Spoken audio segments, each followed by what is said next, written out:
नमस्कार दोस्तों, आज हर्बल कथा में कुछ घरेलू नुस्खों में मैं एक मज़ेदार कहानी और उपाय लेकर आया हूँ। ठंड का दिन है और हम सब सर्दी, खांसी और कफ से परेशान होते हैं। इसके अलावा इस उम्र में बालों का झड़ना और उसका ख्याल रखना भी बहुत ज़्यादा कठिन है। तो हम क्या बताएं, पहले मौसम चेंज की वजह से काफ़ी दिक्कत आ रही थी, वही नॉर्मल सर्दी खांसी वाली प्रॉब्लम। फिर मेरे एक मित्र गोल्डी का फ़ोन आया। उसने पूछा किधर हो। मैंने कहा यार घर में हूँ और कहाँ रहूँगा ठंड में। तो उसने कहा जिधर भी हो आ जाओ, मम्मी आई हैं।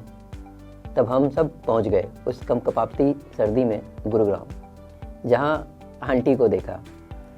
विश्वास कीजिए, मैं 10 साल बाद पटना जब मैंने छोड़ा था, उसके बाद मैंने उस दिन आंटी को देखा। अपने जॉब के सिलसिले में हम लोग इतने गुम हो गए कि एक शहर में रहने के बाद भी आज तक मैं और गोल्डी जल्दी मिल नहीं पाते, बहुत सालों से मिल नहीं पाए। अब नोएडा और गुरुग्राम दोनों तो एनसीआर में ही है, ये आप जानते ही हो। भाई साहब, इस उम्र में भी आंटी के लंबे घने बाल को देखकर मैं हैरान रह गया। बातों बातों में उनको पता चला कि भाई हम तो हर्बल 24 पे आते हैं और हम खुद ही उस समय सर्दी और खांसी से परेशान थे। बाल धोने में कंजूसी की वजह से डेंड्रफ साफ दिख रहे थे। और फिर आंटी ने कहा कि चलो मैं कुछ घरेलू उपाय बताती हूँ बाल और खांसी दोनों के लिए। अगर तुम चाहो तो इसको अपने दोस्तों के साथ, जो यूट्यूब के तुम्हारे दोस्त हैं, उनके साथ शेयर कर सकते हो। तो चलिए मैं बताता हूँ वन बाय वन करके। जब बाल झड़ रहे हों तो क्या करना चाहिए।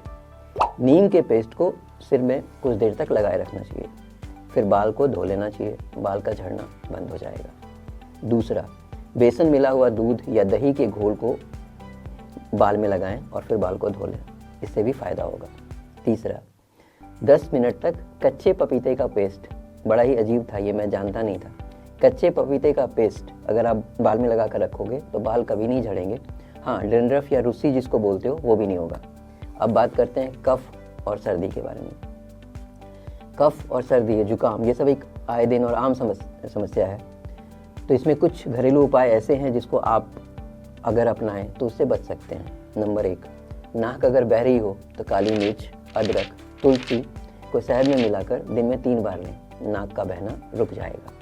नंबर 2, गले में खराश या ड्राई कफ हो तो अदरक के पेस्ट में गुड़ और घी मिलाकर खाइए, आराम मिलेगा। नंबर 3, नहाते समय शरीर पर नमक रगड़ने से भी जुकाम या नाक का बहना बंद हो जाता है ना इंपॉर्टेंट और बिल्कुल नई बात।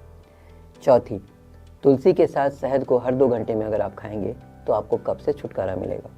बहुत सारे लोगों को सर्दी में होता है कि भाई सांस और शरीर से दुर्गंध आ रही है, तो ये परेशानी भी बहुत आम है और हमें इसका भारी खामियाजा भुगतना पड़ता है, दोस्तों के सामने शर्मिंदा होना पड़ता है। तो चलिए उसके भी उपाय। नहाने से पहले शरीर पर बेसन और दही का पेस्ट लगाइए, जिससे त्वचा साफ हो जाएगी, बंद रोम छिद्र खुल जाएंगे और जो उसकी गंध है वो थोड़ी कम हो जाएगी। गाजर का जूस दूसरा जो उपाय है, गाजर का जूस रोज पीजिए, तन की दुर्गंध को भगाने में ये बहुत ही कारगर है। तीसरा, पान के पत्ते और आंवला को बराबर मात्रा में पीसिए और नहाने से पहले इसका पेस्ट लगाइए, इसका भी फायदा होगा। सांस की बदबू दूर करने के लिए रोज तुलसी के पत्ते को चबाइए, बड़ा ही रामबाण इलाज है, खा के देखिए। 5वां, इलायची और लौंग चूसने से भी सांस की बदबू दूर हो जाती है और इससे निजात मिलता है। तो ये छोटे छोटे टिप्स थे और ये चीज़ें ऐसी थी जो हम सब के आसपास मिलती हैं और उन चीज़ों को यूज़ कर कर हम इन सब छोटी छोटी बीमारियों से अपने आप को दूर कर सकते हैं। तो ऐसी ही जानकारी और ऐसी ही कहानियों के लिए हमारे चैनल पे आते रहिए और अगर आपको ये सारी जानकारी अच्छी लगी तो उसको शेयर कीजिए, चैनल को लाइक कीजिए, सब्सक्राइब कीजिए और तब तक के लिए अगले वीडियो का इंतज़ार कीजिए। धन्यवाद।